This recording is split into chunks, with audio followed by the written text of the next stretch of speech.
Good afternoon. It's 1:02 p.m. on Monday, July 27th, and this is the Community Action Advisory Board quarterly meeting. I'd like to welcome you on behalf of the board. My name is Rob Perkins. I'm serving this year as board chair, and my position is as an elected official from County District 3. Rebecca, could you give us a roll call, please? I sure can. Councillor Diana Perez. Present. Councillor Glenn Young. Here. Councillor Katie Favela.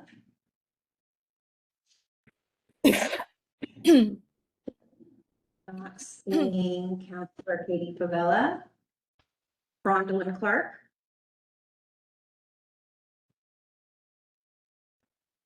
Not seeing Brondolyn. Emily Wilson. Here. Clover Spears.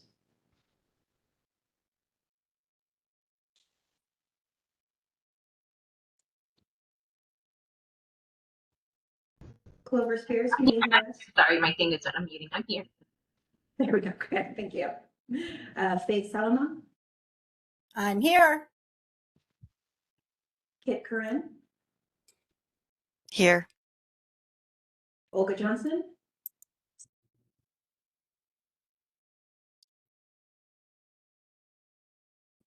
Not seeing Olga Johnson. And looks like Brondolyn just signed in. Brondolyn. Greetings, present. Thank you. And we have a new board member. Looks like Varen Parthisafi. I'm sorry if I totally destroyed that name. Are you available? I don't see it logged in.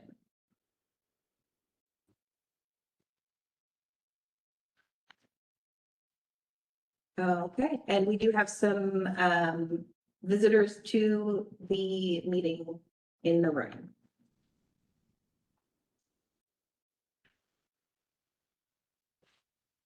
And I guess before I even go any further, those of you, we have Noreen Ibrahim staff, and my name is Rebecca Royce. I am covering for Abby while she is out on vacation right now. For those of you that don't know me, I have been with Clark County Community Services for almost 18 years now. I used to staff the Community Action Advisory Board, and very familiar with the homeless crisis response system work that we do along with the community action anti-poverty work. I currently work now with affordable housing and community development federal funding. So I've been working with that for the last few years while Abby took over for these programs. And Rob, I will give it back to you. So you have visitors in the room with you? Would you like to go ahead and introduce yourself? I'm Echo. And I'm Heidi Green. JT Program Specialist from the Land Cut. All right, welcome. We'll proceed from here then. If there's a quorum, do you see a quorum in the roll call? There is a quorum.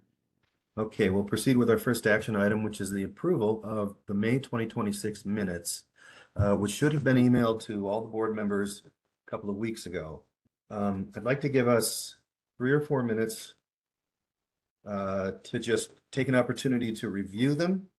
And then we'll come back and I'll take a motion to approve the minutes. So 3 minutes time.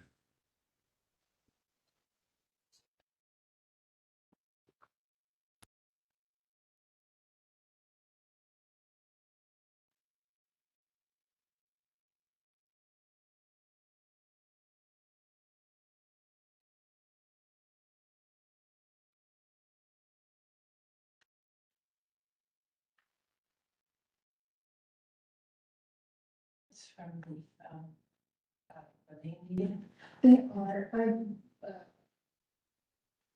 the header says March, Yeah, so, but it's really. but it's for the main, so I will change that, just Gotcha. a note to the board that it says March in the header, but it's for the main meeting. Okay. Makes sense. Sorry, can you repeat that? I got confused too with the Oh. file name. It says May 28, 2026, but inside it says March, so. Yes, so it is for the main meeting minutes. I changed that on the back end, but I wasn't able to change it in the PowerPoint and the version that was sent to you guys, but when sent to Nikia for review, they will be May 2028.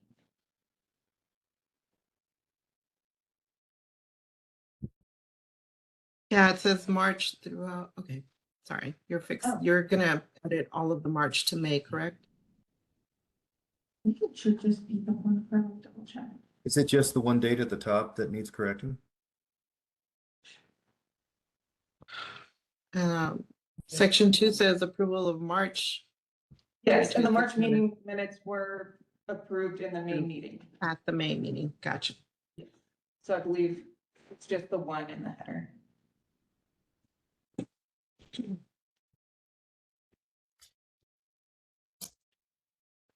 Okay.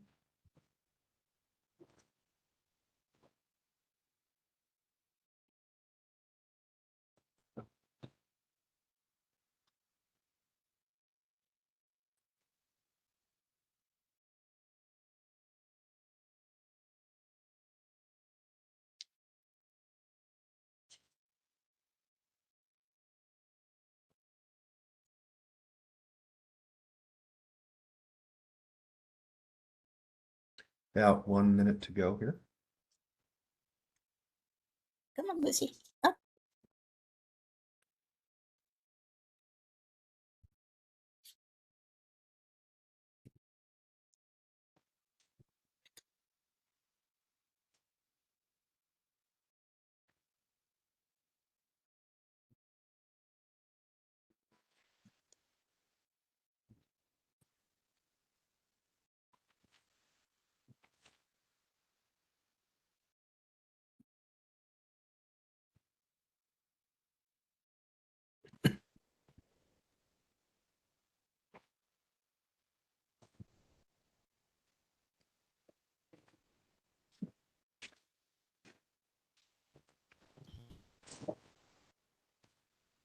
Okay. Let's come back. And at this point, I need a motion to approve the minutes. Move to approve Okay. with the edits. Director. Diana Perez, sorry, Diana Diana Perez Perez. has moved to approve the May 2026 minutes with a date correction from March to May. Is there a second? Donaldson. Okay, Bronwyn Clark is second. All in favor? Aye. Aye. I'm Aye. also, I'm gonna rely on Noreen and Rebecca to get the count right. Or to record a vote. Is there anyone who's opposed? Any,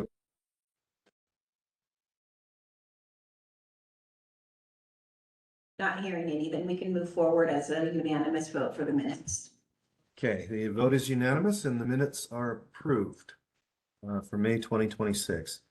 The next item on our agenda is task force updates, and we'll start. Is there anyone from the legislative advocacy group like to provide an update?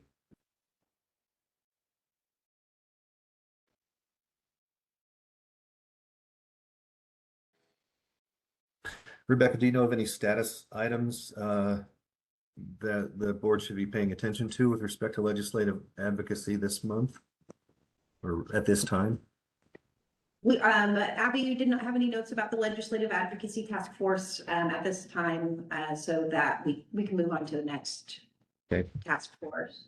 The community needs assessment task force is next. Are there any updates? Yes, so Abby gave me some notes. So the CNA survey data has been analyzed and received from the data consultant, Rachel Williams. Abby is working to organize and prepare data to share back with the community through community forums in October. There's going to be 4 forums scheduled. One is October 5th from 5:30 to 7:30 at the Battleground Library. One is October 14th from 9 to 11. That one's virtual. There's one October 22nd from 5:30 to 7:30 at the Vancouver Library. And there'll be one October 26th from 5:30 to 7:30 at the Camas Library. We would love for you all to attend at least one community forum to share your thoughts on the survey data and provide additional qualitative feedback for the CNA. More information about those community forums will be sent out soon with some flyers so that you can share them with your networks. And we will make sure that we send it out through all of the county's networks also. Thank you. Are there any members of the board on the task force who have anything to add?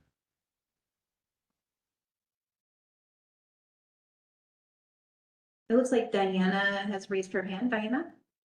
Yes, hi, thank you. Is it possible to send us a calendar invite for those 4 dates, all of us here on CAB, so that we can make sure that we have those dates ahead of time on our calendar versus waiting for the next quarterly meeting, or just to have it come through? I think the sooner you put that on our calendars through a calendar invite, the better. Yeah, absolutely. I'll give that feedback to Abby. Thank you. Awesome. Any other comments? We'll move then on to the team building work group, which, did Abby have any notes for you? Not for me, but Clover has volunteered to give updates on the team building work group. All right, Clover? Clover. Hi. So the team building task force update. So the team building task force met to plan our approach for upcoming board meetings. We decided we'll rotate leadership responsibilities among the task force members. Each person will take a turn facilitating a short discussion centered on team building and equity and grounded in local happenings and issues relevant to our community. Ahead of each meeting, the presenting member will circulate relevant materials such as local articles or podcasts for review. During the meeting, a few minutes will be set aside for group discussions of the shared content. Anybody else on the team have an update? Add?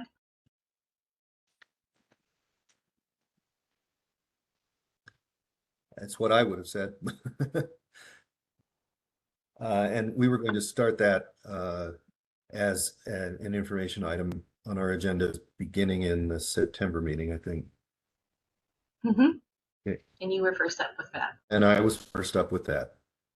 So if Abby could send the appropriate reminders, I would be grateful. But I'll try to keep that in mind as well.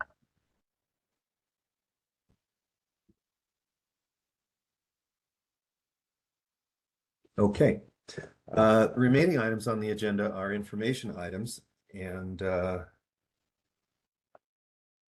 the quarterly outcomes report is the first one, and then we'll move on from there. But because they're all reports and information items, and I'm coming in remotely, I like Rebecca and to just help us keep the grease on the wheels of the meeting in case something happens to this internet connection, because I'm actually out on a farmhouse in southern Utah right now coming in.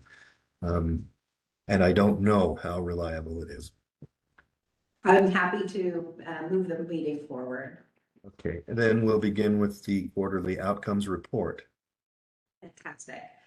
So Abby wanted me to let you know that she is working on developing a grievance trend data report and demographic trend data report as was requested by board members. Since she's not here today, it will be presented at the next meeting. I'm here to present the third quarter report for July 2025 through March 2026. Pull that up for you. The reports were sent in the reminder email for you. To the top here. So just a general overview, the orange section of the report is an overview of the programs currently under contract, so their names and a brief description of those programs. The green section is the outcomes section, so there's a few select activities have been included for each program, and the blue section is about contract spending. Overall program outcomes and spending should be around 75% for the third quarter. Since Abby provided the report in the reminder email, I'm not going to go through every program in the report. That would take forever. So I'll hit on some highlights. And if you have any questions, please don't hesitate to ask. The first section is on community action programs, a couple of highlights. So the Shared Nutrition Meals historically spends their funds through the county's contracts first before using other grants and privately raised funds. So it's not surprising to see them at 100% spent out for that program. Directly after on the next agenda item is a discussion about the 211 info program. So I'll hold off on talking about that one for now. And the other community action programs are on track at this time. For the homeless crisis response system, see if I can get this better on the screen for you. The report is broken out by intervention type. So on this page, we have system coordination and data collection, outreach services, shelter services, are all located on this page for you. The severe weather response programs will report on activities in an after action report, and all the other programs on this page are on track at this time. If we go down to the next page, you'll see the core support services, prevention rent assistance, transitional housing assistance, rapid rehousing rent assistance, and permanent supported housing assistance. A couple of things to note, the YWCA transitional housing is working to get their program going, so their outcomes and spending is pretty low at this time. We also noted that Impact Northwest has had some staffing changes and program spending is behind due to some invoicing issues. Staff is working with them to resolve the issues and to get those invoices approved to get them caught up. Before I go down to the demographic information, are there any questions about the programs?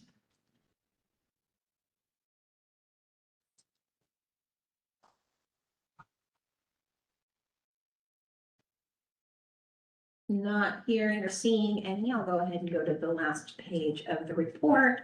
So this is the demographics and just client characteristics, additional information that we like to provide in the reports. First, we'll look at the participant satisfaction. It's very high right now at 96.7%. And about almost a 26% response rate, which is a good response rate for the programs. The programs have sent out 3,900 surveys and had 999 responses so far.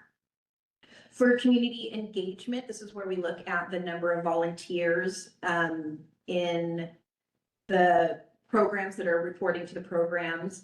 There's been 1,272 unduplicated volunteers with a total value of those volunteer hours of over $566,000. Very important for our programs to be able to run, to have this volunteer support. When we're looking at the number of volunteer hours, it's a total of 14,066 hours, with 239 of those hours being from low-income volunteers. As a reminder, not all of our programs track the volunteers' income status, so we're pretty sure that the number of low-income volunteers is much higher than the number that is actually reported. When looking at the agency grievances, we've had 68 grievances reported from 34 different, so there's 34 total programs. Out of those programs, there's been 44% of them have reported grievances, or a total of 68 grievances, which have all been resolved. It's very normal to have grievances in most of our programs, and we monitor and look at those grievances to look for trends and see if there's any issues that need to have technical assistance with different programs. When we look at the demographic information, you'll see that we have the age, demographic, gender, education level, and then we look at race and ethnicity. Just as a reminder, not all demographic information is collected by every program, and that's really noticeable when you see the number of responses around education level and ethnicity. But the information reported is unduplicated and the information that's collected.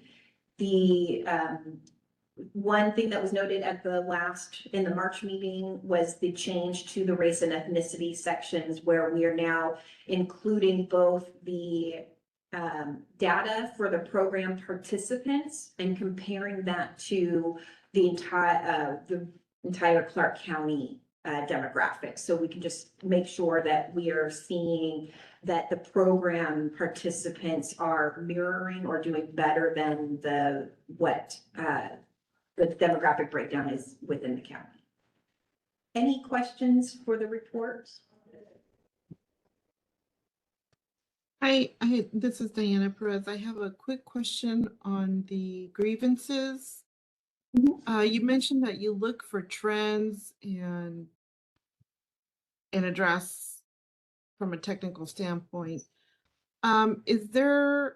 Have you seen anything as far as the trends across the different types of programs so that it's taking a better look at maybe some symptom that the grievances are part of a symptom of a larger systemic issue?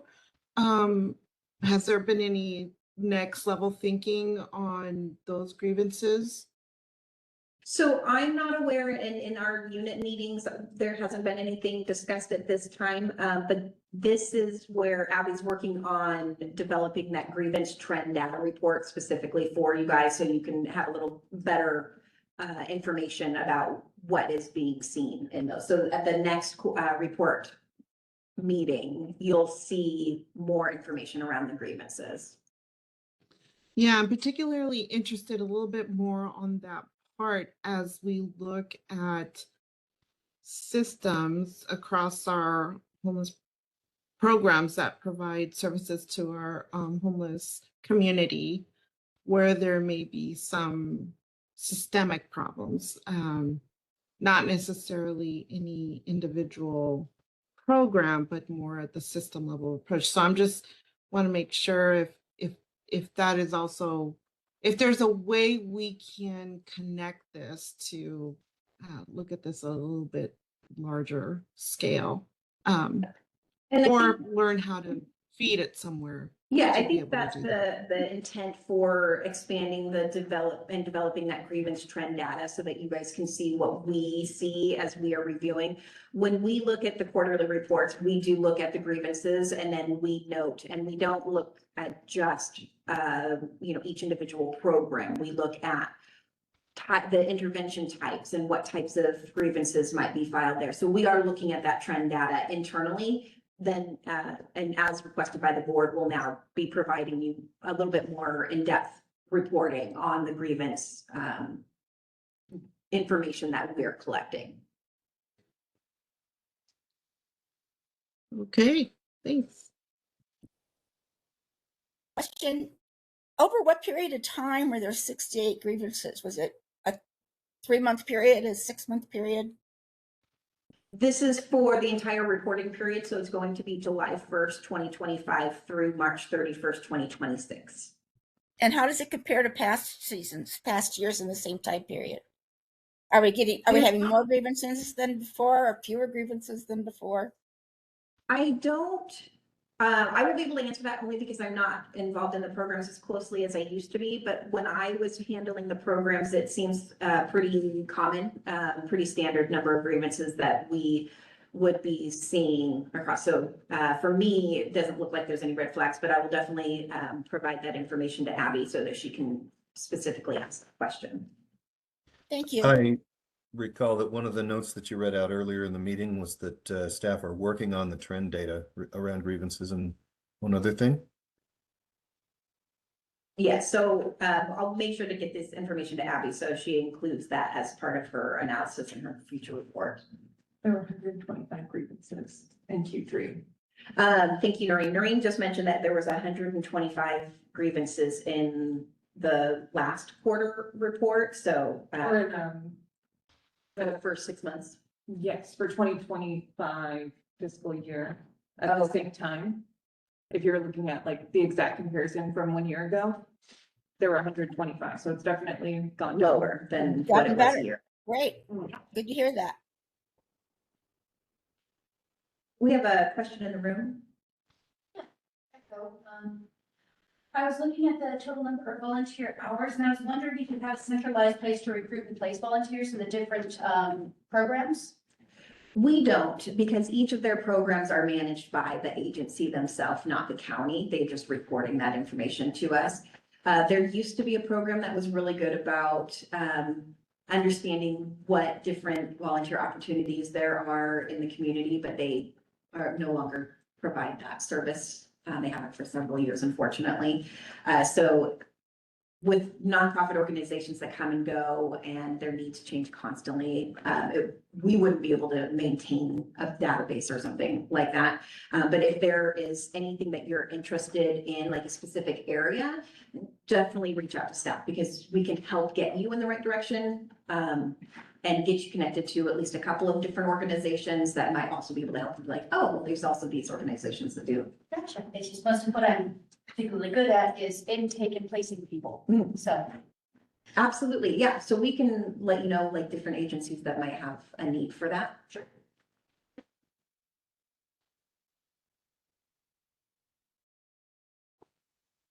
Any other questions about the quarterly report before we move on to the next conversation? And moving on to cap contract funding next. Yes, so this is, I mentioned that we're gonna talk about the 211 reporting because there's the specific information. So as has been discussed previously, there have been some changes, some large structural changes to the 211 information and referral system since the beginning of this year. Previously, all 211 calls in Clark County were directed through 211 Info, which is an organization based out of Portland. So they did all of Oregon and Southwest Washington. We have had an ongoing contract with 211 to fund this program using Community Action Program funding since before I even started me taking over this program many years ago. So at the beginning of this year, Washington 211, also known as WA 211, began a central call center model, which directs all calls in Washington state through the WA 211 call center. So now Clark County's contract with 211 Info was maintained through the end of the fiscal year 2026, so through the end of June 30th, 2026, for outreach services only. And then so this ended up freeing up a little over $91,000 in community action funding for fiscal year 2027. To reallocate this funding into existing contracts, Abby reached out to the community action program contractors, which were awarded funding through the previous RFA. Of those contracts, 2 of the agencies submitted requests for additional funding. Based on the request, a little over $38,000 was added to the New Life Recovery Services Support Assistance Transportation contract, and $53,000 was added to the Share Meal and Nutrition Programs contract. Updates on the program spending. Oh, sorry, that's a different note.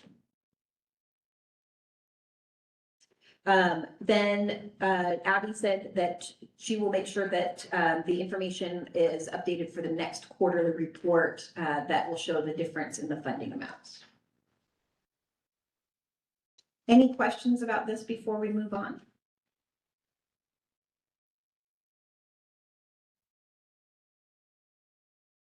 And that's the full report.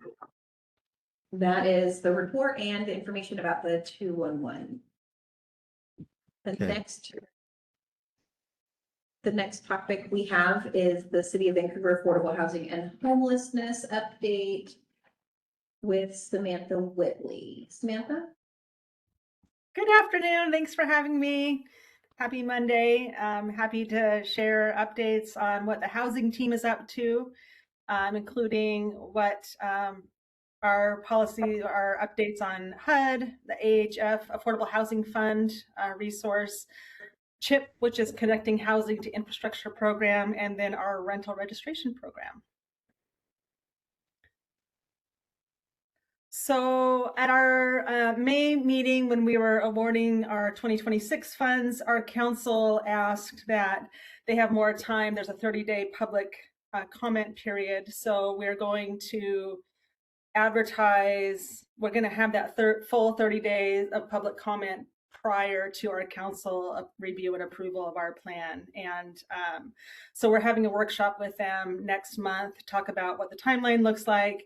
And then also there was questions about how childcare assistance is prioritized through our micro enterprise assistance providers. So we're going to maybe have some adjustments to that for our 2027 program year, hopefully get some more childcare assistance.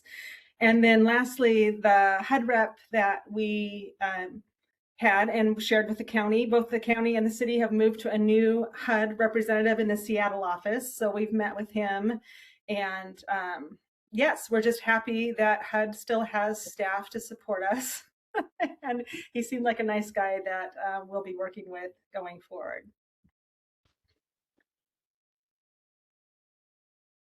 So for the Affordable Housing Fund, we are also meeting with council, have a workshop scheduled next month. We want to make some adjustments to our administrative plan that will allow us a little more flexibility on funding awards. We're trying to help some projects close their gap this year that received awards last year, but still can't move forward. And we have a couple of new projects that will be applying for the Housing Trust Fund, and those applications close in September. So we have a current application open. It's just a very abbreviated application period. It's only for projects that are planning to apply for Housing Trust Fund, or if they're projects that we previously awarded funding to and they could move forward without Housing Trust Fund if the city could close the gap. We've invited them to tell us their project updates and how much funding they would need to move forward.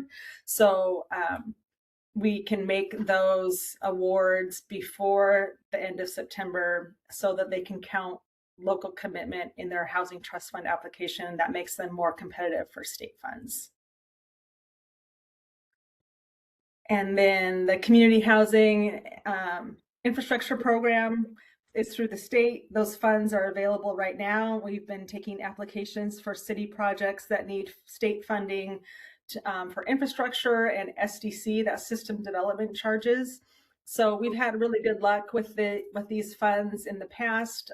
We usually get 2 to 3 awards each year to support our city projects, and we are currently in that application process. So we hope that we can continue to be successful in getting this funding, and those are also due by the end of September. Both the Housing Trust Fund and the CHIP funds, they usually announce around the beginning of the year. So we'll know around January which projects are successful for the state funds. And then lastly, our rental registration program has finally been able to hire a coordinator. We hired Eric Estrada, and he was with the city's permits department. So he really already has a good understanding of municipal code and property standards. So he's helping us develop the inspection policies that we hope to codify with council approval by the end of the year.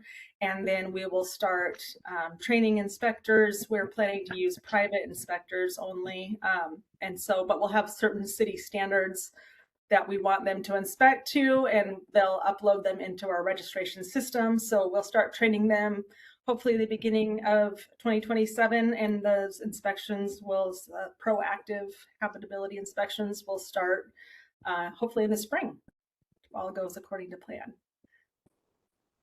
So that was my last update. I'm happy to take any questions or feedback. Okay, first of all, Eric Estrada is his name. That's a famous That's name. right. Just making sure that it's not the actor.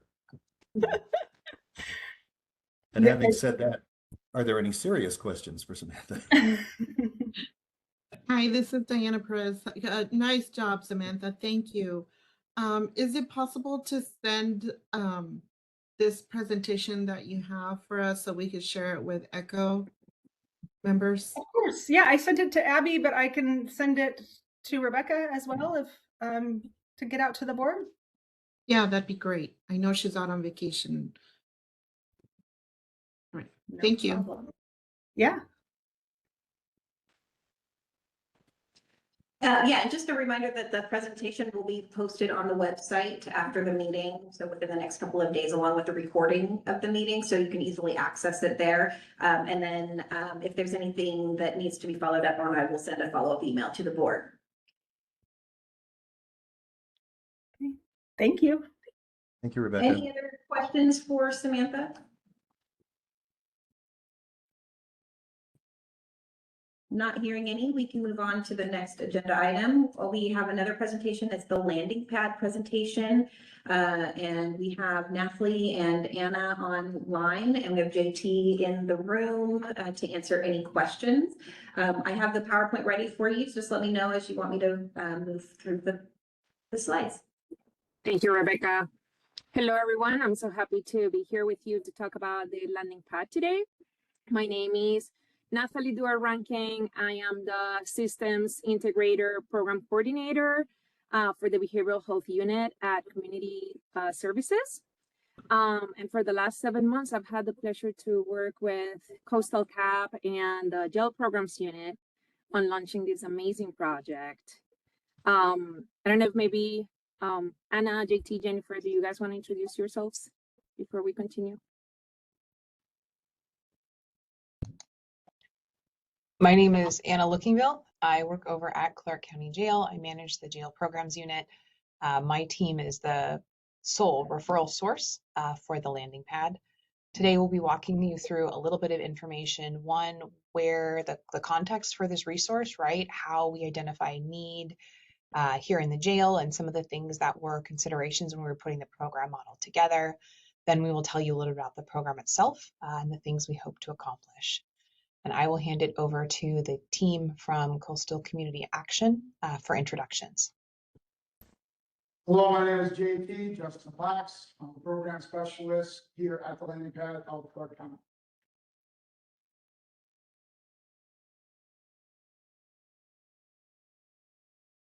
And I think we also have Jennifer.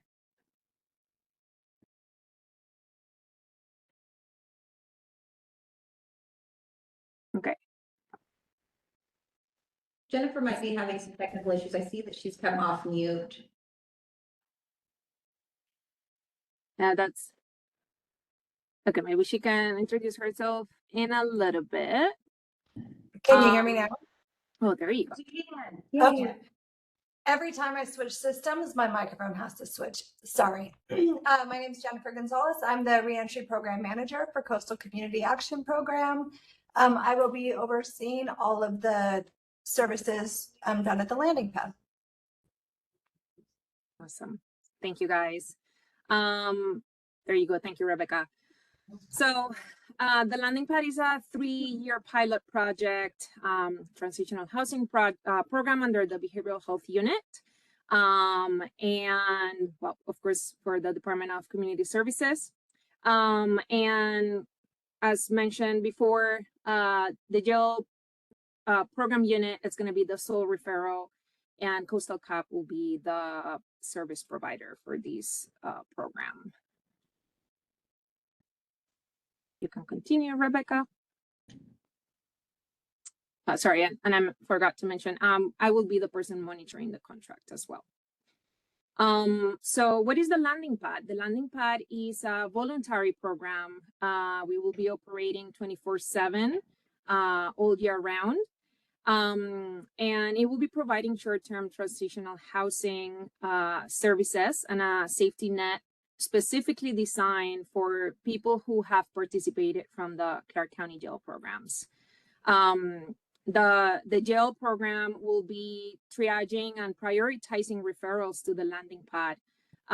Anyone who they have identified as someone who may have had a behavioral health challenge, perhaps an increased vulnerability due to factors like age, medical condition, perhaps experiencing homelessness, and who are not currently connected to any other community services.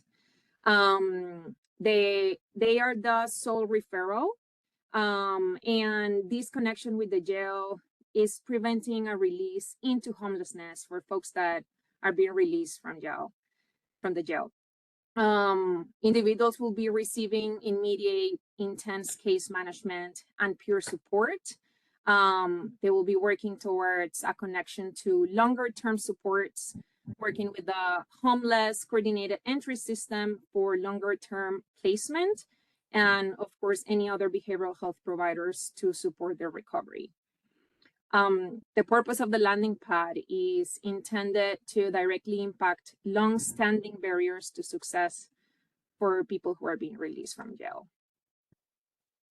And you can continue, Rebecca. So I'm going to pass it to Anna. So this resource actually starts further back in time. This is a conversation the teams at Clark County Jail have been having for folks are telling me 30 years, that there has been this need for people who release from the jail. There's a gap, right? Often for humans when they leave our system to be able to connect and leverage on to the next thing. So the next couple of slides will be review for some of you who have spent time in other presentations about Clark County Jail, but we think it's really helpful to touch on where this resource comes from to then be able to better explain why we're using the model that we've selected for said program. Next slide, please. So for anybody who's unfamiliar, we want you to have a chance to see what it looks like for the folks that circulate through our system here at Clark County Jail, right? In 2025, we booked just shy of 8,000 people. Please know that we are on pace to hit and even exceed 8,000 for 2026. And if you look at our number of releases is actually just about the same as our level of bookings. And so one thing about the jail system that people don't often understand is that we tend to have very quick and significant circulation through our system. A lot of times folks will have familiarity with prisons, right? Another incarceration system that's very, very, very different than jails. Prisons, everyone is fully sentenced. Usually folks have a release date. There are a handful of folks who don't release. But it's a much different service engagement model because you have a date from which to plan. This jail is primarily pre-adjudication. So those are people who have not yet been determined to be innocent or guilty by the court. Over 90% of the Clark County Jail population are pre-adjudicated on felonies. Why that's relevant to this resource need is that tends to mean our population cycles through fairly quickly. Our average length of stay is 22 days, but when you pull that number apart, what you actually find is about 60% of our population is in and out within 72 hours. And the next group is here past 90 days. So one of the challenges in setting up resources for jails is they have to be very quick. They have to be very responsive, very nimble, and recognize that we often have very, very limited time to engage with human beings when they come through our doors. People also are cycling into jail from the community. Again, that's another difference when you look at services in prisons. Prisons, when folks filter into that system, they're already coming through jails. So they may have already had an opportunity to go through detox if they had substances in their system prior, right? Their court stuff has resolved. It's much different. Jails are closer to the street. A lot of our population is very much in survival mode, cycling back and forth through our system. Next slide, please. Another consideration for a resource that's serving a jail population is that we tend to have very, very high need for the humans that cycle through our doors. Please note these these are estimates, which we've used in other public facing areas. But what we really want you to notice is that the population that comes through Clark County Jail doesn't look the same, right, as the non-incarcerated population. If you just look at that first line for the amount of people that experience a substance use disorder, our population is almost 3/4, which is almost 6,000 people a year. And one of the things that we considered when we were developing the landing pad is that we have a lot of amazing service providers in Clark County. Friends, we do. We're really, really blessed. There's 50 jails in Washington. A lot of them serve rural communities where they may not have a treatment provider, for 30 to 50 miles. We have a number of fabulous organizations here, but the reality is a lot of them are full, right? They're at capacity. They've got wait lists. They're doing awesome work, but there's more need than they can serve. And so when you look at the population that comes through the jail, one thing that you can see is how big the need is, because there's not a treatment agency in town that can take 6,000 referrals this year. And so when we know we have this disproportionately high need for services, it's not uncommon that it takes some time, right, to get people into care, to get people an appointment, to get people an intake, a treatment bed, an appointment, whatever that might look like. And so one of the challenges that we are finding is that our need is really big. It doesn't match the timelines to help people access care. And you can see that reflected through most of the other areas. We have high rates of co-occurring mental health and substance use disorders. We also have a significantly high portion of our population that reports homelessness prior to coming to jail. We have a lot of humans with a lot of need cycling through our jail system. Next slide, please.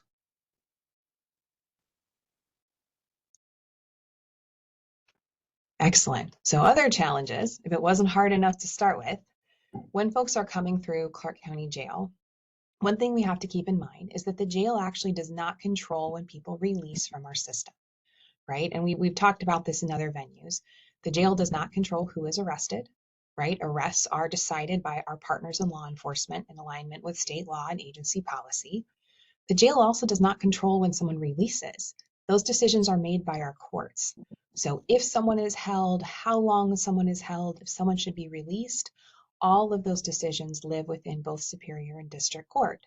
One of the challenges that we find is when someone goes to court, perhaps the judge says, aha, release time served, right? The jail cannot continue to hold someone past that court decision date. Now, a point of confusion in other systems of care, for example, hospitals, sometimes a person can be held longer, right, based on someone's need. Well, jail can't do that. That violates someone's rights. And so there were some changes to our court docket times a couple of years back, pushed a lot of our dockets into the afternoons. So when a person goes to court in the afternoon, if they're release time served, by the time the courts complete their paperwork, that paperwork then circulates to the jail. It's then processed through our systems here at the jail. It then moves into the facility portion where the human being is processed out to be released.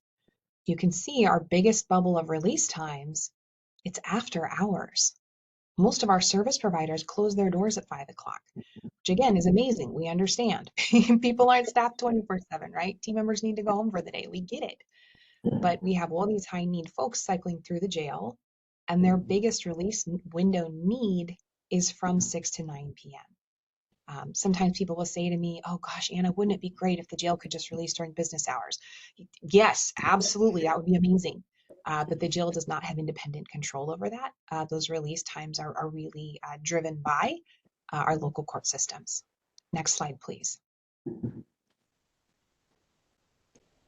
This is an example of some of the needs. This is one human being in Clark County Jail who reached out to our team and said, hey, I need some help with stuff. This is a real request that came into our unit. I've written it out for you. I'm pointing like you can see me. Good grief. I've written it out for you underneath just to make it a little easier. This particular human being asked for 14 different things. And I use this slide publicly when we have these conversations because I think when we're talking about serving an incarcerated population, we have to remember that folks don't just need one thing, right? Very, very commonly what we hear is stories like this. People have a lot of gaps, a lot of barriers, a lot of need for support. For context, our team received over 4,000 requests like this last year. And so when we're looking at our service model, you can feel things getting more and more and more complex, right? More and more difficult to serve. But this is the reality of what need looks like in our population. I'll give you like a split more second to read it, and then we'll move on to the next slide. The other thing to note when you look at this is what you can see in the details of this person's request. This is cross-cutting multiple systems and multiple agencies, right? This person needs identification, they need documents, they need substance use disorder treatment, domestic violence support. They're asking for a range of different things, housing. This person had a lot going on. And this is very common for the populations that we serve. Next slide, please. And so as you can see, the programs unit is providing a level of services to people in Clark County Jail. But the gap that we had is how do we connect people to the things post-incarceration when we have, one, this heightened barriers that we've been speaking to, and two, we don't know when people are leaving, right? A person is time served in the court, or perhaps they make bail. Maybe they take a plea deal. Maybe they've qualified for an ankle monitor. And they're able to get that put into place. We've actually had a tremendous increase in our supports from district court, I believe, for use of ankle monitors and electronic home confinement. That's been fantastic. And so you have often a person who is maybe started on, maybe they're working on their housing, or they're working on substance use disorder treatment, opioid treatments, and different things, and they find themselves being released from jail. And it's before the pieces are in place, before that treatment bed is open. Perhaps they're trying to get into sober living Oxford housing, but they can't interview at the house until tomorrow night at 6 o'clock when everyone at the house is able to hear them, but yet they're releasing from jail today. And so we identified this need with the Department of Community Services. I actually sat in a meeting with Dee Dee and Vanessa, and we were talking about system level gaps and said, look, we've got this hole. Right? People are doing a great job starting services, but they release from the jail to nothing. They release to the street.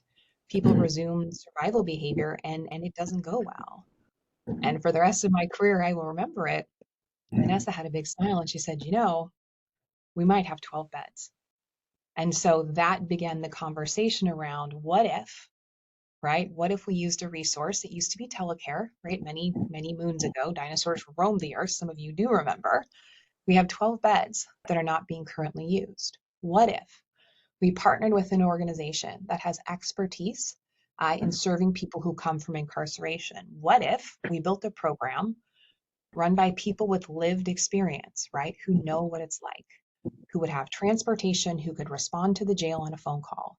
What if we took these people that were working with the programs unit voluntarily to connect to community resources, and we gave them a place to stay for a couple of days, maybe even a couple of weeks at the most, to stabilize them long enough to move to the next thing? And that's where the landing pad started. Next slide, please.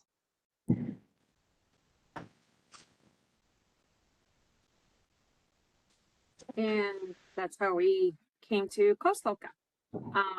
Coastal Community Action Program works with low-income individuals and families to remove barriers that prevent them from achieving economic stability. They are a well-established nonprofit known for their success at providing services, especially with folks that have been involved in the justice system. Their workforce is comprised of peers with lived experience, and that brings a very unique set of expertise and characteristics and strengths that are critical to the success of the program. Their peer support in general has been proven to be the most effective practice to build trust, to provide hope and improve engagement. And we believe this is going to help with the retention of participants. Next slide, please. So as Anna was mentioning earlier, the landing pad will be located at the Center for Community Health, at the space that used to be telecare. This space has been available for more than 5 years already. And telecare, well, the Evaluation and Treatment Center used to provide mental health psychiatry. Sorry guys, my English. Telecare used to provide mental health and psychiatric treatment for adults. And in this location, like being at CCH is key for the success of the landing pad, because we have in there so many other community partners like Lifelines, CMAR, some folks of Pure 360 that can rapidly come and engage with the folks that are coming into the landing pad and provide the services and supports they need to help with their recovery. Again, like we will be holding 12 beds. That's the maximum capacity that we have. This will be a co-ed facility, like for men and women, who will be receiving intense case management in a time frame of 14 to 30 days. And we were hoping to open August 1st, but just today we determined that we're pushing the date for August 10th. And next slide, please. So we're gonna show you a few pictures of the before and after the renovations that the space took. Next slide. So this used to be the shared space, like we call it now the living room. That area with the red cabinets used to be the space for the nurses. So they will be like, they used to be sitting there monitoring folks.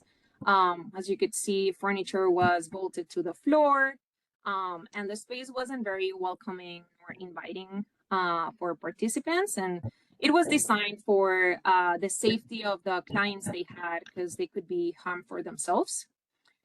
Next slide.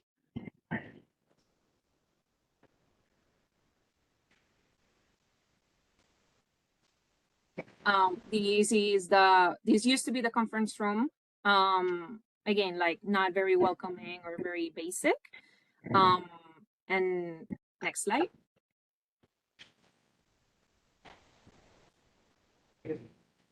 Next slide. Thank you.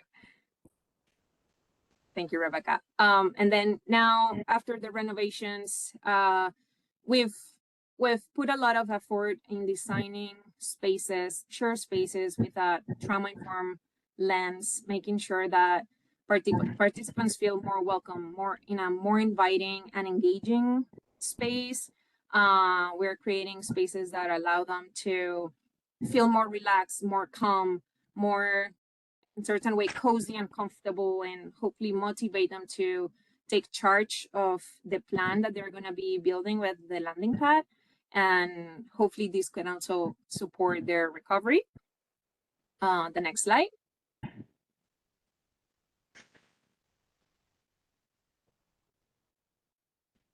This is now how the conference room is looking.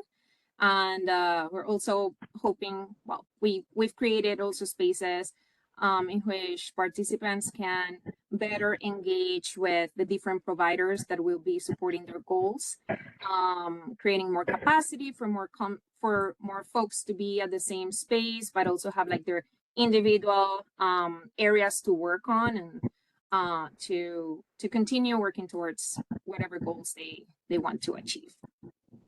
Next slide, please. This is, well, I'm sorry, like the walls are still bare, but this is, for example, the intake space. This is where we're gonna have conversations with participants, that first encounter, like, who are you? We wanna help you out, fill out the form, make them feel welcome. Also maybe having perhaps tough conversations, or just in general, any conversations that may be private, but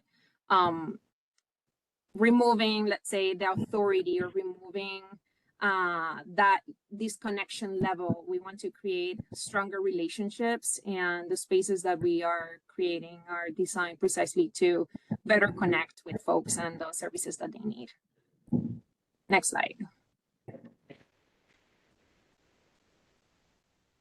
And I'm gonna hand it to Jennifer. Okay, so the eligibility criteria is, well, we'll be getting all of the referrals from Heather and Anna's team. So they'll be sending this over where we want to make sure we're screening people in and not out. There are a couple of requirements just because of insurance reasons. We cannot take arson 1, or there's some violent sex offenses such as rape 1 that will not be allowed. We cannot accept into the facility. Next slide, please. When they come into the landing pad, like Anna was saying, when the jail releases, we will be able to pick them up. So as soon as we get a call, we will have somebody right over there within 15 minutes to pick them up from the jail and bring them over to the facility. We know if we're not there to pick them up, the chance of them running into somebody that they see is extremely likely. So we want to eliminate that or putting somebody on a bus. We want to be there. We want to be a friendly face that we're able to start those conversations as quick as possible. Everybody on the team has a history of lived experience. So it ranges from 30 years in prison to a day in jail. But so there is a wide range of people that will be working at the landing pad, that they'll be able to connect with people no matter what that looks like for them. The goal is to connect them with community support as soon as possible, to begin the conversation right away at the time of, as soon as we're greeting them. It's like, hey, what does this look like to you? How can we support you in this journey? And then just connecting them to services as quick as possible. 12 beds is 12 beds. It's a lot. It's 12 more than there was, but we know that we want to get them connected to the next step as quick as possible.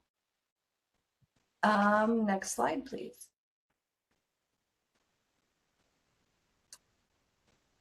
So connecting them to the goal in all of this is to make sure that people are being connected to the people that have a bed date in jail, but they're getting released 3 or 4 days before that bed date. We can hold them there, keep them there at the facility, as long as they're needing to make those additional connections. And I think Nathalie, do you want to take it from here?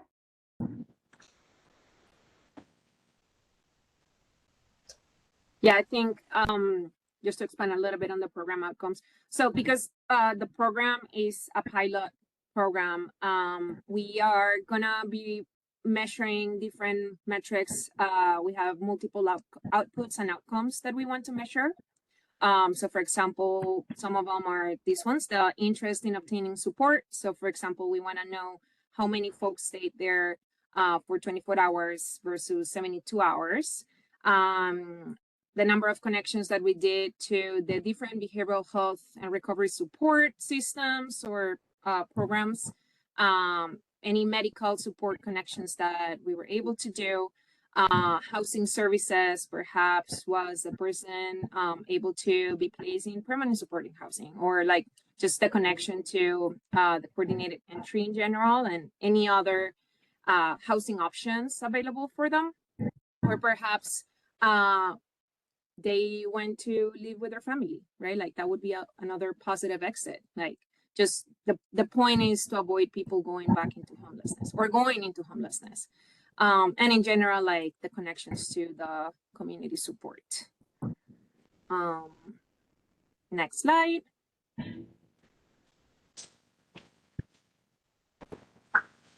And JT, do you want to talk about maybe how a day in the landing pad could look like? Or so total idea is going to be, as I mentioned earlier, most of our jail pickups are going to be late at night. We imagine late evening on swing shift to early AM hours of our graveyard shift. We'll be doing the majority of transportations from the jail to the facility downstairs. Come the AM shift, morning shift, we hope that we can get as much work done with our participants as possible, because as they mentioned, between 8 and 5 is when most community outreach organizations are open and available for phone calls, meet and greets, and resource pickup. So our morning crew is going to be a lot of activity, a lot of boots on the ground, lots of researching, lots of trying to get our participants the resources they need to be as successful as they can be. Come swing shift, if they're not doing runs to the jail, we hope to use those evening hours not only just to feed and entertain our guests, but to also provide therapeutic community resources such as AA, NA, music therapy, art therapy, outside organizations coming in and providing different types of meetings and resources, everything and anything you can think of. We're reaching out to the entire community of Clark County to try and find out what everyone can bring to the table and what is allowed in this facility. The sky's the limits. I see this thing really taking off and doing very, very well and helping our community that is struggling to find the resources they need to be the best they can be. What's your question? I have this question. Would recommend dialectical behavioral therapy being available since it's mostly self-driven worksheets. Yeah, send it. Yeah, send us proposals. We are open to all kinds of things. I was just on the phone earlier today with other organizations that were talking about locking in a weekly, monthly, or quarterly activities, and we don't want to just let one organization monopolize all the free time that we have with our participants. So I would like everyone to send me as many ideas as possible because I want to mix it up. If they get bored of one organization, the last one I was on the phone with just before this meeting was Rock Bottom Recovery, and they want to come in twice a month. If my general population enjoy Rock Bottom Recovery, and we're trying to get them more than just twice a month. But if they don't like them, then I'm going to see if there's other places and other organizations that want to come in that have a different model and see if that model might work better given the demographic that I'm going to be taking in from the jail. I'll send you my email right now.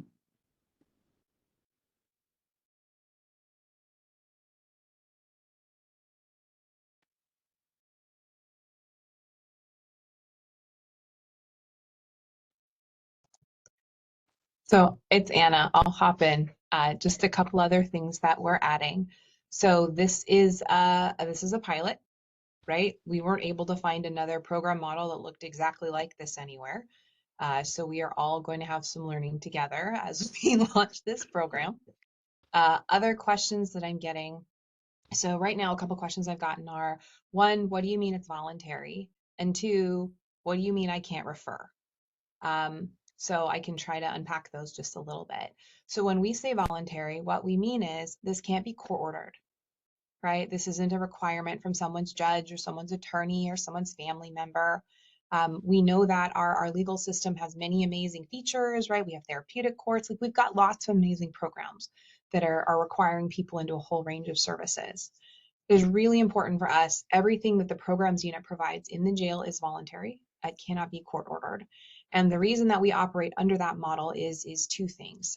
One of them is that we recognize that our legal system really doesn't always have a lot of opportunities for choice, right? Most of the features of it are required. I understand why that is. But it was really important to us here, at least for the in-custody programs, that we really allow people to decide what's going to fit for them. A real-time example, we have folks every day that are like, hey, you know what? I'll talk to you about my housing. I'll start on that. But you know what? I'm not ready to quit substances or I'm not able to do that. Oh, okay. So we're going to meet the person where they are. And so we really wanted to make sure that the landing pad continued that voluntary experience, right? That a person could say, yeah, I'm willing to take this resource for a spin, or no thanks. That's really not the thing for me. The secondary piece to consider is that if this were to shift to something that could be ordered by the courts, then if a person were to leave, we run into all kinds of problems for that person within the legal system, all the way up potentially to escape charges. And so we have other resources that are able to provide supports like that. We didn't want this, right? The jail refers, but this program does not belong to the jail. A person may come to the resource, take it for a spin, and within 24 hours, they might go, hey, you know what? I got to get back to my life, my partner, my kid, my dog, my whatever. I really need to move on from here. And we wanted them to be able to walk out the door without penalty. Now they can't come back in, right? A key feature of this program is keeping the program safe for people that are there. This is not a drop-in program. This is not a come and go. If people leave the landing pad, they will be with a person from Coastal Community Action or another community partner. We didn't want this program to be about drug tests and pocket checks and contraband and all those other things that would be required to make it a safe place. Frankly, folks have had plenty of that. And so we really wanted this to be about a safe place that people are choosing to stay. It is a gender inclusive program, so it will have men, women, and folks who identify as non-binary or other groups as well. The other piece is that there's already some frustration from community partners about what do you mean I can't refer? because we know there's not enough resources for people in our community. We are acutely aware of that. We all live that in lifetime every day. And we also know from those previous information that you looked at about the jail population, the needs here are astronomically high. And over again, we get the people that have fallen through all the cracks of all the systems. The reason that this is being triaged to our team is because if we shared it across the community, there truly would be no place for our population. And so we're starting with the programs unit, folks that are coming through the programs unit. If you have folks that are incarcerated in the jail, people you're serving or people from your life, they can always reach in or ask for the program. We'll of course look at them and review them, but we're going to be triaging based on vulnerability here. Vulnerability is die on the street. And so the reality is, I think Jennifer said it, 12 beds is not enough. 12 beds will not meet all the need. Even if folks only stay a week or two, 12 beds will not be enough. And it's 12 more beds than we had before. And so we already know in the programs unit, sometimes there's frustration or tension. People say, why aren't you serving this person? Or why can't I get in? Or why can't I get, because you can't see the person who just came in the doors to booking, who is connected with no agency anywhere, right? Another feature is that people need to be able to attend to their own activities of daily living. We do have folks coming through the jail. Their needs will be too acute for this program. It is not safe for the person or for the program to refer them. That is another gap in our community, right? Where does someone go who's leaving incarceration, who needs skilled nursing or some of those other levels of care? Yep. And this resource is not the one. And so we are hoping that we'll have information from this pilot about one, what it looks like to be responsive to someone releasing from jail, what it looks like to really intentionally serve this population with people with lived experience. And we hope that this is a piece of the conversation. This isn't like the end of the conversation, right? Because as you saw, we had almost 8,000 people released from Clark County in the last year. There's a lot of need, and I also think a lot of opportunity to keep strategizing around how does our community best meet the needs of people releasing from Clark County Jail.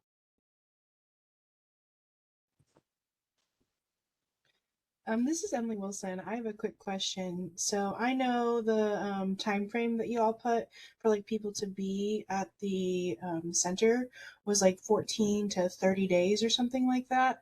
That seems kind of short. Like why is it like that time frame? Like what's the reasoning behind it? Folks want me to take a swing at it? Guys, it's so hard to read social cues in a virtual meeting. I can't see JT at all. Okay. Go ahead.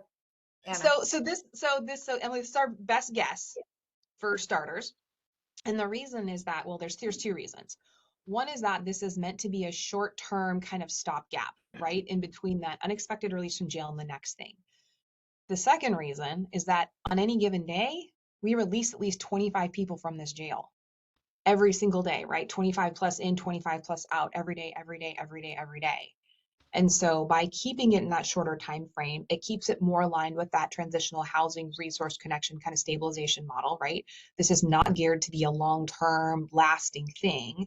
And two, we got to get those beds freed up because on any given day, we've got 25 more human beings walking out our doors who could potentially qualify and access for that resource. Does that make sense? So, and again, this is our best estimate. We'll get information in live time on how that's really shaking out. It could be that 14 days was way too long and all people needed was 5 to 7. It could also be that we're finding ourselves running into a really heavy need on the other end. Whether or not the landing pad is the resource to address that, I don't know, right? But that's our best kind of estimate for that middle ground. It's really about people getting on to the next thing, whatever the next thing is for that person. And for Yeah, the person that makes sense. For the person who asked that question, please understand we're not just abandoning our participants. We are doing warm handoffs. We are connecting them to outside resources, post landing pad. We are making sure that time spent in our facility is creating as many resources and connections as possible. So when they do get out, they can immediately go straight to another location, another resource, another facility, whatever it is they need, from working with facilities to help them reestablish family connections, employment, transportation needs, medications, all those things that we take for granted and they don't quite understand how to best get there. We're gonna line those things up for them, so when they walk out their doors, they are well provided for, and they're not just abandoned and go right back to the old habits that are putting them in jail. Okay, yeah, that's good to hear. That's kind of what I was thinking because I've done a little work in reentry, and so like I know sometimes it can take a little bit to get established with like stable housing, a job, transportation. So, okay, yeah, thank you for answering my question. Yeah. And we want to make sure that we're not only defining success as one thing, right? Back in the land of voluntary, back in the land of person-centered, and that person really having choice and decision over their lives. We might have someone who says, look, I really want to stay with my buddy. That's the best option for me. Or I want to stay with my partner or my family member. Okay, right? We want to try to support that person in deciding what that's going to look like, and having that resource and support, even if they can't come back into the program. I have no doubt that Coastal Cap would take a phone call, right, or to try to help them leverage into the next thing. It's also a reason we're keeping the program voluntary so that people can't say, no, it must look like this. Because like we saw from the diversity of needs that we get asked, we also know that, what someone is open to or what best fits someone's life, it's not prescriptive and everybody looks a little different. Looks like we have some other questions from the board members. So Councilor Perez?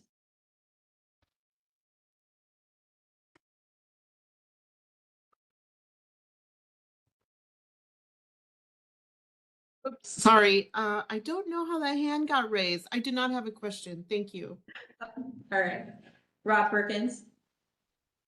Okay, thank you for that presentation. Can you hear me all right? Yes. Yeah, thank you. How are you funded?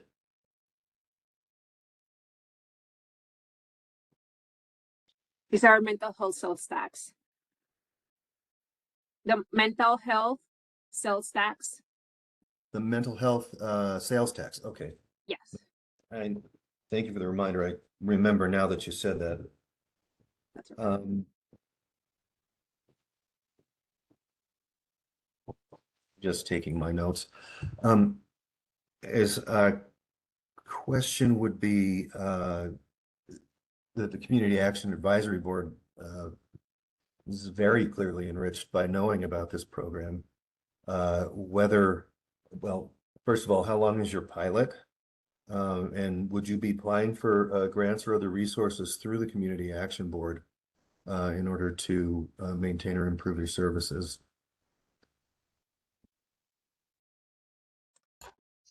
So the project is a pilot of 3 years.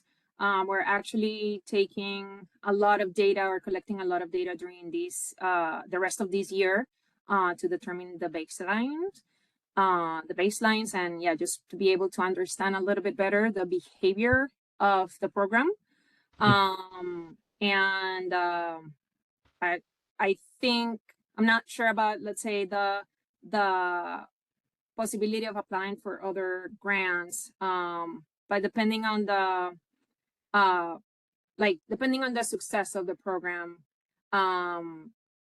that the board, the mental health sales tax board, is considering expanding it. Okay. I also think there would be a component, hi, it's Anna. There would be a component where as Coastal Community Action is in live time providing services and gating this population, they may identify as areas of gap or need that we didn't know before, right? Because we've never had a resource quite like this. And so I would never also want to step back from the possibility that as Coastal Community Action runs this in live time and really looks at what people are needing, it is possible there may be areas of alignment. I just think at this point in time, we don't necessarily know enough to be able to say, yes, this place or this funding or that way. Again, for people that are releasing from incarceration, especially from jails, friends, like things like this really don't exist. And so there isn't a place to look to go, oh, okay, in 6 months, we're probably going to need 6 of these widgets and 5 of these.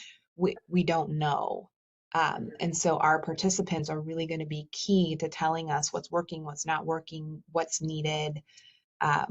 And so I think we'll have more information as we proceed. And Coastal Community Action is really, you know, on the ground directly serving people to figure out what also needs to support what's already happening. Right. And does the program then reach out to, I guess, the organizations and entities that do receive funding from Community Action and Homeless Crisis Response? So you're connecting with Janus or Share or some of the housing providers? Yes. Yep. Yes. Our goal is to work with the community partners as much as possible that are in there. And again, like just saying what they said is just gathering. If there's holes that need to be filled, just identifying those and seeing how we can work best with our community partners to work together to make sure there is no gaps, as many gaps. Right then. Thank you very much. Yeah, thanks. Are there any other questions? Yes, not so much of a question, just to kind of reiterate greetings. I do want to speak to the work that they have been doing within the community preparing with this launch. They have intentionally been going and connecting with community partners. I've had the opportunity to meet with Nathalie as well, and just knowing the impact that this will have on our community. I'm really honored and proud to see this work come to fruition. So looking forward to August 10th. And if I'm honest, August 1st, August 10th is not that big of a jump. So that's still amazing. And just looking forward to seeing the impact that this has. So thank you. Thank you, Ron.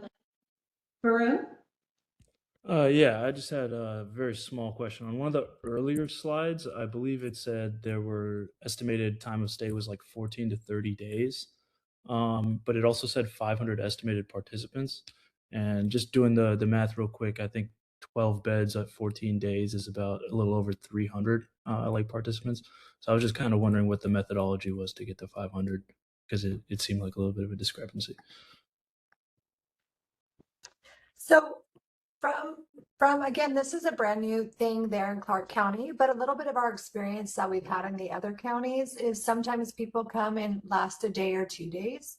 The goal would be to get, I mean, there might be somebody that stays for 31 days. So we really don't know. 500 was like, if we can get 500 people through there, that is a high number. That's going to have to be really like moving quickly for them, but there is no real like science to that number. It's just, hey, let's try and do this. We also anticipate a number of humans are going to have every intention of staying, right? When someone's in custody and in a different meeting, not this meeting, but we've talked about the interaction with Maslow's hierarchy of needs, right? When a person's experiencing incarceration, that bottom level of Maslow is being met, not fancy, right? Because jail, but met at a really base level. That means they are having conversations about those higher levels of need, such as going into a program such as this. They might release from jail and feel like that piece isn't in place, and they may fall out of the resource, right? So we do anticipate there are going to be people who go like, you know what, friends, I was okay with this when I was in the jail, but now that I'm on the other side, I need to attend to my partner, child, parent, life, dog, whatever the things are, and they're going to turn around and leave the resource. That's actually why we have staying past 24 hours as actually one of the data collection pieces we're going to have. Just getting people over that initial bump to be able to stay somewhere to stabilize a little bit is actually a really big deal. So that's another reason for that estimate at the high population. Please note, if someone does exit quickly, that doesn't mean the person failed in any way, shape, or form. It simply means the resource didn't fit for them at that point in time. If they were to return to us here at Clark County Jail, we screen them again for program services eligibility. They could absolutely potentially go back into the resource. That could be an opportunity, but we are anticipating some fairly quick turnover, and that's okay. Are there any other questions from the board? I don't see any other raised hands. Hi, this is Diana. Not a question, but a quick comment that first, thank you, Anna and staff, for your presentation. I think there's a nice correlation. If you wanted to learn a little bit more about this at a little bit of a higher level view, is what I'll do is I'll send a link to the last 2 ECHO recordings, and then you'll see the presentations that have been given related to what you're hearing about right now. That can just give you a little more bigger context. Thank you, Diane. I don't know, Glenn Young, Counselor Glenn Young, if you want to add anything to that, since we both sit on ECHO. No, I think it would be best if people review the footage. There were some really good comments and we learned a lot.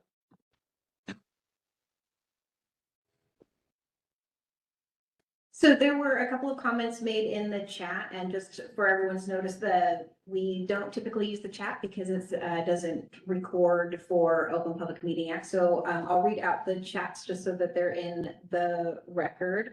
It looks like Cash was saying that he thinks of this as an urgent care or ED visit. It's a quick fix that gets folks connected to a primary care provider. We are essentially trying to keep people alive long enough to get them to the actual housing provider. They also stated that they hope that there will be a bunch of referrals with quick turnarounds into treatment. And Nathalie responded that this is why we'll be heavily collecting data that would allow us to better stabilize those baselines, better establish those baselines and confirm estimates, or see how we can pivot to better support folks in the community. Anything else on the landing pad? We just wanted to thank folks that stopped by our community partner open house last week. Got to see a number of folks kind of walk through the space. We really appreciated everybody who showed up. Thank you.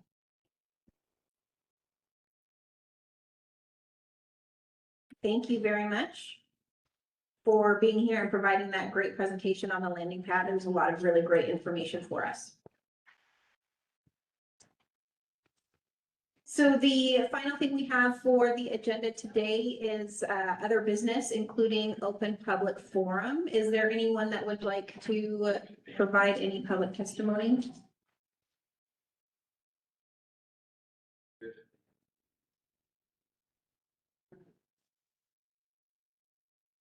Not hearing anything. Before we adjourn, I wanted to let the board know that we had a couple of board members come in after we did introductions, including Kit and our newest board member, Varun. Do you want to give us a quick introduction, Varun? I don't really have one prepared. Hi, first time listener, first time caller. I don't really have.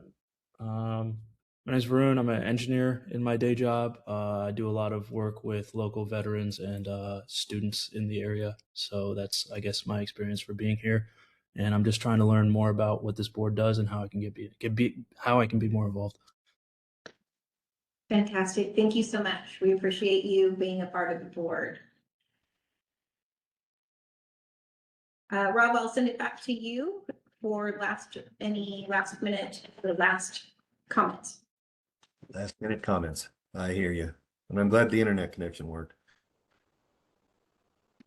So are there any other questions, or not questions, but comments or items of discussion that anybody would like to bring up about the information items that were presented today? This would be for committee members. Hello, this is Diana Perez. I wanted to share the opportunity. We have an outreach to recruit a couple of folks onto the ECHO, which is Ending Community Homelessness Organization, with lived experience similar to Low Income Advocate seat here. So I'm not sure if the outreach has reached all of you on CAB, but if not, I want to make sure that that gets to you and that we send that out to your networks and make sure that that opportunity gets shared. Thank so you. Rebecca, I don't know if you want to share that with everyone or if they have been emailed. Yeah, we sent it out to our entire network of over 400 contacts for our units network. So each of the board members should have received that. Noreen forwarded it on last week or the week before. If any board members need us to, we can resend that out. Okay. I think it would Keep be an a eye good idea, if you please. Thank you, Rob. Yeah, I can't find it in my email, but it might be under a different subject heading, something like that. Yeah, I didn't see it either. So if you could resend it, that would be great. Yeah, I'll send it out to the CAB members after the meeting. Appreciate you. I don't see any other hands up. So at this time, the next meeting will take place on Monday, September 28th, beginning at 1 to 3 p.m. at the Center for Community Health and online over the WebEx program. I encourage, as always, folks to come in and attend the meeting in person. I think being in person adds the ability to see social cues, as one of our presenters pointed out. But it's also just a little more fun. And if we can get some commitments for in person, we can bring some food in. And with that, I thank you all for coming and attending this meeting. The time is 2:32 p.m. and we'll call it adjourned. Thank you for coming. Thank you, everybody. Thanks, guys. Thank you. You guys, yeah. Thank you, everyone. Thank you, Jennifer. I don't know if I asked you guys the last time or if you're part of